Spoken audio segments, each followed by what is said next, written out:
Shalom, selamat pagi dan salam sejahtera bagi saudaraku yang dikasihi Tuhan. Apa kabar saudara? Semoga baik ya, dan tetaplah penuh semangat pengharapan di dalam Tuhan kita. Sebelum kita melakukan aktivitas pada hari ini, marilah kita meluangkan waktu untuk mendengar dan merenungkan firman Tuhan. Biarlah Roh Kudus menerangi hati dan pikiran kita, sehingga firman Tuhan bekerja dengan leluasa, menuntun dan mengajar kita senantiasa, dan juga memberi hikmat agar kita dimampukan melakukan banyak hal baik yang sesuai dengan kehendak Tuhan.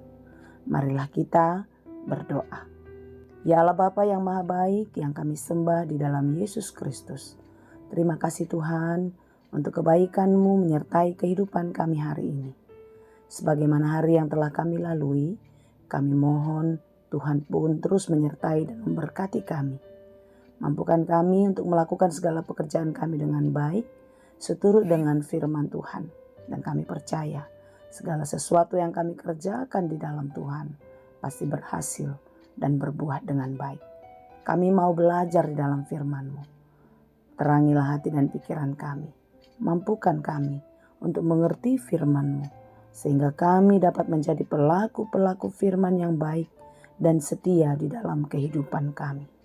Berfirmanlah Engkau ya Bapa, sebab kami telah siap mendengar. Kasih karunia dan damai sejahtera dari Allah Bapa Tuhan kita, dan dari anaknya Tuhan Yesus Kristus dan Roh Kudus, menyertai saudara sekalian. Amin. Firman Tuhan untuk kita pada hari ini, yang ditetapkan menurut Almanak HKBP, Selasa 8 Oktober 2024, tertulis dalam kitab 1 Raja-Raja 18 ayat 37. Dalam bahasa Batak dan bahasa Indonesia, demikianlah dikatakan. Sai alusi maau ale Jahoba. Alusi maau tutu. Asatung diboto bangsoon. Sasadaho debata. Ale Jahoba. Asatung dipau baho rohanasida tumadikon baal. Jawablah aku ya Tuhan, jawablah aku, supaya bangsa ini mengetahui bahwa Engkaulah Allah, ya Tuhan, dan Engkaulah yang membuat hati mereka tobat kembali. Demikianlah pembacaan firman Tuhan. Saudara yang dikasihi Tuhan, ketika saya masih kecil, atau dikatakanlah di usia remaja, anak-anak remaja ini kan kadang sangat nakal ya, suka tawuran, suka menang sendiri dan lain sebagainya.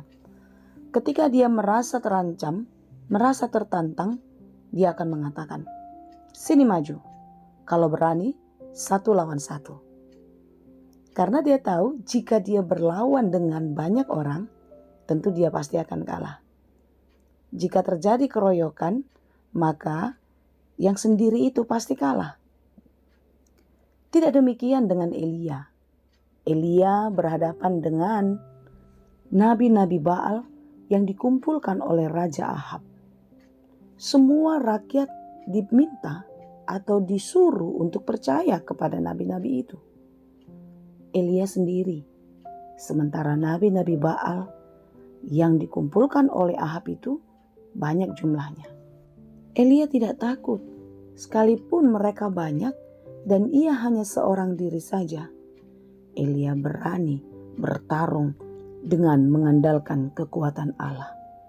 Saudara-saudara, jika kita membaca keseluruhan kitab 1 Raja-Raja ini, secara khusus di pasal 18 dimulai dari ayat 20 sampai ayat renungan kita pada hari ini, tentu kita sangat memahami bagaimana Elia berjuang agar bangsa itu berbalik dan percaya kepada Tuhan.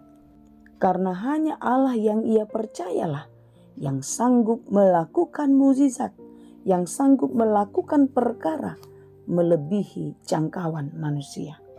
Saudara-saudara, pada waktu itu Elia menantang nabi-nabi Baal, Raja Ahab, yaitu mereka harus menunjukkan kuasa Allah yang mereka sembah dengan mempersembahkan korban kepada Allahnya.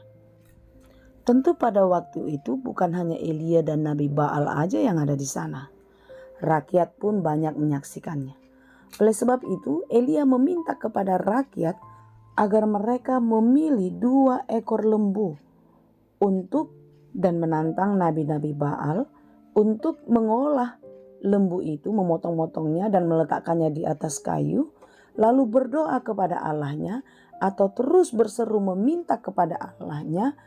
Maka sebagai tanda kehadiran Allah yang mereka panggil itu adalah dengan api. Jika Allah yang menjawab dengan api, dialah Allah yang sesungguhnya. Lalu seluruh rakyat yang hadir pada waktu itu setuju. Baiklah, demikian. Tentu itu yang mereka katakan. Lalu kemudian Elia berkata kepada nabi-nabi Baal itu, "Pilihlah seekor lembu dan olahlah itu dahulu, karena kamu ini banyak." Tahukah kita banyaknya berapa, saudara? 450 orang. Wow, luar biasa ya. Elia hanya 1 orang, sementara nabi-nabi Baal itu ada 450 orang. Tetapi Elia tidak takut. Dia sangat berani menantang nabi-nabi Baal itu untuk menunjukkan kekuatan Allah mereka dengan kehadiran atau munculnya api untuk membakar persembahan mereka.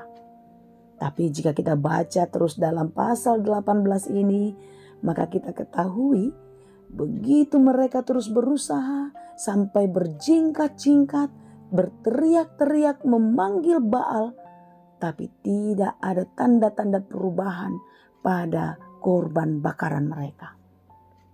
Sampai waktu tengah hari tiba, Elia mengejek mereka, katanya, "Panggillah lebih keras, bukankah dia Allah? Mungkin ia merenung, mungkin ada urusannya, mungkin ia bepergian, barangkali ia tidur dan belum berjaga-jaga." Lucu ya, Elia bisa bercanda pada waktu itu. Lalu nabi-nabi Baal itu pun masih terus memanggil-manggil dengan suara yang lebih keras sampai mereka menoreh-norehkan tubuhnya dengan pedang dan tombak, sehingga darah bercucuran dari tubuh mereka. Mereka sudah seperti orang yang kerasukan, saudara. Tapi lihatlah, seperti apapun mereka berteriak, seperti apapun mereka bertindak, tak ada satupun tanda yang ditunjukkan oleh Baal yang mereka sembah. Setelah nabi-nabi Baal itu gagal menunjukkan kuasa Allah yang mereka sembah, lalu Elia mengambil peran. Luar biasa, saudara. Elia mengambil 12 batu menurut jumlah suku keturunan Yakub. Lalu ia menyusun batu-batu itu menjadi mezbah demi nama Tuhan dan membuat suatu parit sekeliling mezbah itu yang dapat membuat 2 sukat benih. Ia menyusun kayu api dan memotong lembu dan menaruh potongan-potongannya di atas kayu api.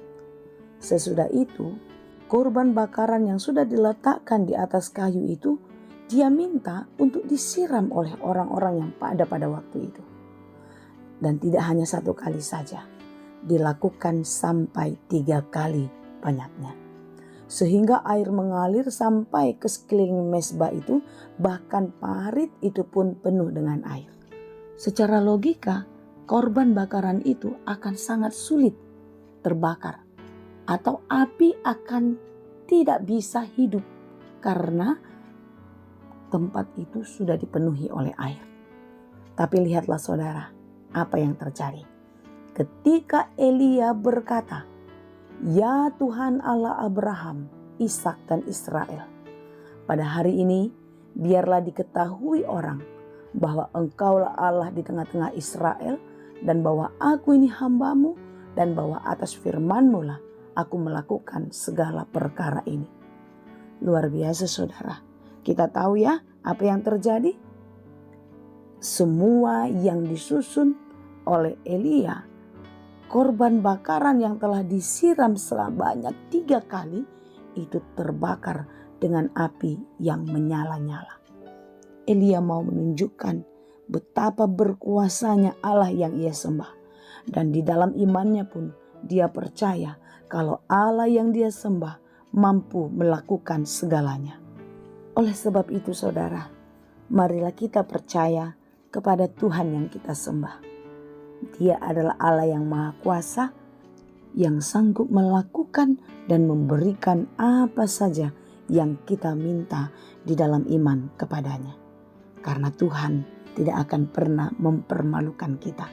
Tuhan tidak akan pernah membiarkan kita kecewa ketika kita terus berjuang di dalam kehidupan ini dengan iman dan percaya kepadanya. Mari kita belajar seperti Elia, tidak takut di dalam menghadapi tantangan apa saja. Terus berjalan di dalam iman dan percaya kepada Tuhan. Tuhan Yesus memberkati. Terima kasih Tuhan untuk firman-Mu. Kuatkan dan teguhkanlah hati kami untuk tetap percaya hanya kepadamu, sehingga kami pun boleh menjadi saksi kepada banyak orang di tengah-tengah kehidupan kami. Di dalam Yesus kami berdoa.